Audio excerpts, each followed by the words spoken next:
Ladies and gentlemen, here we have the race classification for the 2024 Austrian Grand Prix. As you can see, Russell taking out the win ahead of Piastri and Sainz coming in for that last podium position. But that doesn't really tell all the story now, does it?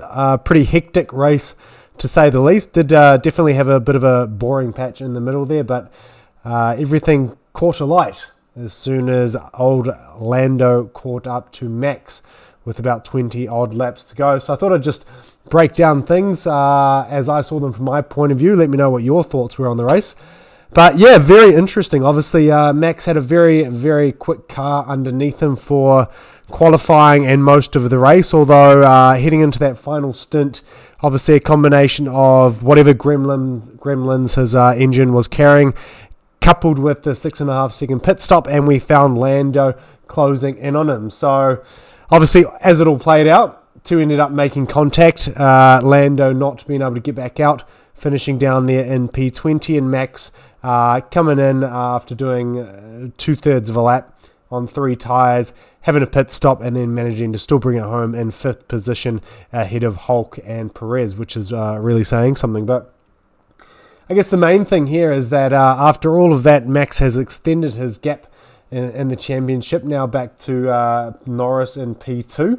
But the big talking point is who was at fault. I think it's pretty clear that Max was moving under braking, firstly.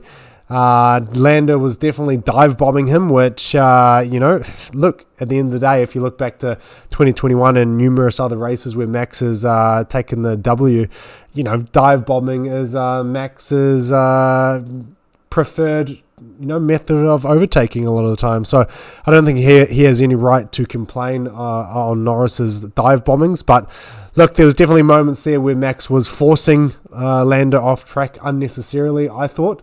Definitely after Max had already started braking, he would squeeze up Lando, forcing Lando to lock up and head off track, which obviously ended up culminating in Lando being given a 5-second time penalty, which was handily dished out just after the contact, meaning it didn't affect any of the racecraft heading up to that collision. But really, really interesting. I think this is the first time that Max has properly been challenged since 2021 in that kind of a scenario. There are a few people sort of thinking whether or not he has matured over those last 3 years, whether he's a more well-rounded, level-headed driver, but evidently not. Still willing to basically say to his rivals, I'm going to push things to within an inch of the rules and regulations and a little bit beyond, and it's up to you whether or not you want to come there with me. And, in this situation, it obviously didn't pan out for Lando. I do encourage him to keep driving as he was. I think you can't give an inch to Max, because if you do, he'll take a mile. I think you need to push him in that way, and I was loving every minute of it right up until the contact. Obviously, I'm fortunate that it did end up with Lando retiring from the race, but I think anybody that is a Formula One fan would have enjoyed watching the spectacle that was on offer. So it is what it is. Obviously, the track limits violation was handed out. Didn't matter because Lando was out of the race. Max was given a 10-second time penalty, as you can see. He had a good gap back to Hulk anyway, so that didn't cost him any points whatsoever. A few people will say, is that fair? Should he have been given more of a penalty? But at the end of the day, I see it as being a racing incident. You can't disqualify Max just because Lando didn't end up finishing the race. So it is what it is. Most interesting there, obviously, the facts that Perez, even after his teammate been involved in all those battles, having a wheel get a puncture, pitting for another stop, still manages to come home almost 20 seconds ahead of Perez. So I don't know what was going through their heads when they decided to extend him again for a multi-year deal when they've got people like Lawson waiting in the wings. But hey, it is what it is. Piastri obviously will be kicking himself and kicking the F1 stewards for deleting his qualifying lap. Obviously, if he had started up in P3 where he did qualify instead of P7 after having that lap time deleted, I think with the pace he was showing, obviously closing into 1.9 seconds on Russell at the end, I think he was in with a good shout of taking home the first Grand Prix maiden win. Unfortunately not to be. I'm sure his time will come. But hey, full credit to the Mercedes team and Russell for being there to pick up the scraps. You know, they haven't been the fastest team all year, but they're definitely there or thereabouts now. And when you have situations like this, George even said in his post-race interview that he was watching Lando and Max battle it out, hoping something like this would happen, and it did. So full credit to them for sticking it in, and then Sainz just for having a nice, steady kind of a race there, coming in P3. Obviously, it seems like Leclerc may have sold his soul to get that Monaco win a few weeks back, because he's just had horrendous luck since then. Obviously just got squeezed out on that first lap, had the damage to the front wing, and that was basically that. Good fight back, I guess, coming back to come back for P11 just outside of the points. But yeah, he's had a horrendous run of form, and just the Ferrari hasn't looked that quick recently, so unfortunate. Other things of note, what else was there? I guess the two Alpines coming in 10th and 12th.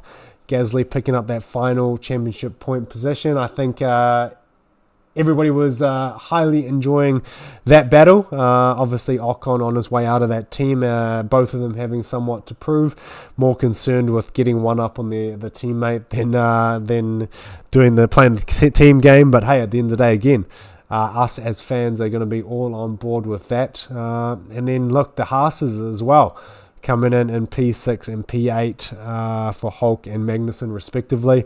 I did think it was funny when Magnussen pitted a lap earlier than Hulk, and then passed Magnussen as passed Hulk as he was coming out of the pits. Hulk passed him back, and then the team comes over the radio to Magnussen to say, look, we're going to be conserving tyres. And then he says, well, is Nico doing that as well? If that was his response after getting told that Nico was also conserving tyres. So, look, it's good to have a bit of infighting in amongst teammates. There wasn't too much battling going on between Ricciardo and Tsunoda this weekend. Ricciardo had a good weekend. I had Tsunoda in my fantasy team.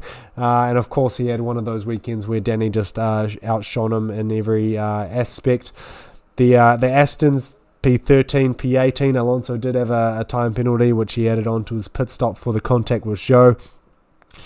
Haven't been quick, the Astons. They've really been struggling recently. Those upgrades just aren't working. And then those Williams and the Saubers have just been slow, as usual. Obviously, Albon bringing it in at P15 is about all he could do. Bottas, Zhou, 16th and 17th. So, yeah, very, very interesting race to say the least. After the race, the interviews, it was basically Norris saying he's going to leave it up to Max to come and basically apologise to him. And then in Max's post-race interviews, he was asked if he had apologised, and he said he doesn't think he has anything to apologise for. So it'll be interesting how that little bromance continues. Obviously, they've been really good mates, but Lewis and Nico were really good mates before their championship battles during their time together at Mercedes. So that will be interesting to watch and see how that progresses. But I think all in all, great Austrian Grand Prix. It was looking like a bit of a snooze fest up until that slow pit stop and Norris getting on the back of Max. So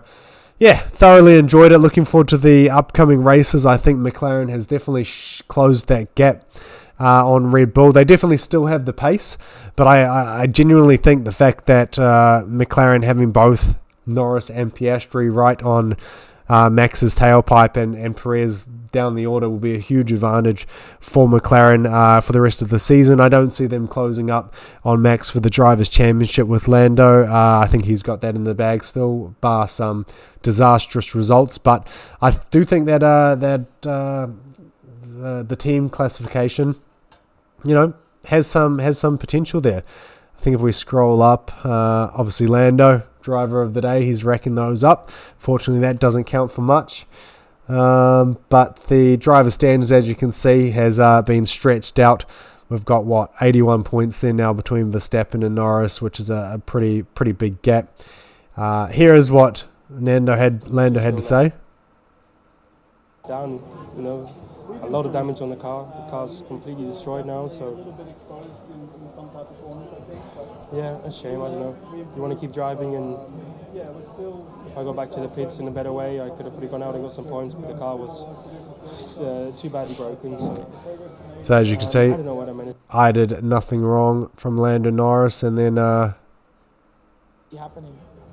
Yeah, it's of course unfortunate. Max Verstappen. Stuff that you don't want to see happening. It's as simple as that. Of course, I will look back at it, because I mean, of course, at the moment it's easy to say stuff. I think it's better to just look back at the footage of what exactly went wrong, because it was a bit of a Look, very interesting. Obviously, I don't think responsibility is in Max's vocabulary. Everybody's pretty aware of his upbringing and how basically it's got that shake and bake kind of mentality where if you ain't first, you're last. So, look, it'll be interesting to what happens between the two of them. Hey, but full credit to George. I think you got to be in it to win it. He was the best of the rest today, and he picked up the scraps from the carnage that ensued from Max and Lando having that battle. So full credit to him and the team at Mercedes. Hopefully my team Ferrari can get their act together and maybe throw Charles and Sainz in the mix for the remaining of the season. But yeah, I think we were treated to a fun little battle there. And look, let's look forward to the rest of the season. Let's leave a like if you could. That'd be fantastic, and comment what you thought liked about the race. And we'll see you again next.